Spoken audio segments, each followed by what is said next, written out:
Requirement understanding and daily stand up, agile और scrum process. सो requirement understanding क्या रहता है?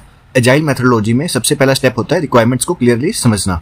रिक्वायरमेंट्स का मतलब है क्लाइंट को क्या चाहिए और उसका एक्सपेक्टेड आउटपुट क्या है। कभी कभी क्लाइंट डायरेक्टली एक्सप्लेन करता है, कभी प्रोडक्ट ओनर एक्सप्लेन करता है या बिजनेस एनालिस्ट के थ्रू हमें रिक्वायरमेंट्स मिलती है।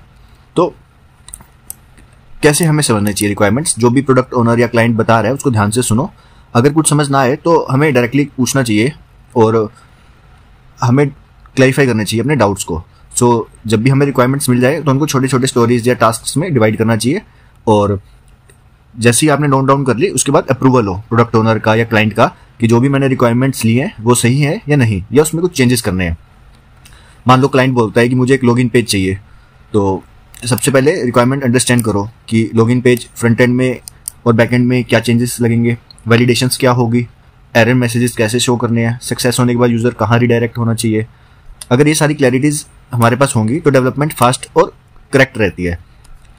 अब बात करते हैं हम डेली स्टैंडअप की। सो एजाइल स्क्रम में हर दिन एक शॉर्ट मीटिंग होती है, जैसे कि डेली स्टैंडअप कॉल। यूजुअली ये हाफ एन आवर या 1 आवर, कभी कभी 15 मिनट्स की होती है। सो इसमें क्या होता है, सभी डेवलपर्स, टेस्टर्स या स्क्रम मास्टर्स और प्रोडक्ट ओनर्स होते हैं इसमें। तो इसका पर्पस क्या रहता है? टीम को एक दूसरे का काम पता चलता है, ठीक है, कि टीम में कौन किस पे काम कर रहा है। कोई इशू या ब्लॉकर है तो सबको पता लगता है और हेल्प मिलती है। मीन्स की ट्रांसपेरेंसी होती है कि जो भी सब काम कर रहे हैं कि किस पे काम कर रहे हैं। जैसे कि कल मैंने क्या किया, आज क्या करूंगा, कोई ब्लॉकर तो नहीं है, ठीक है।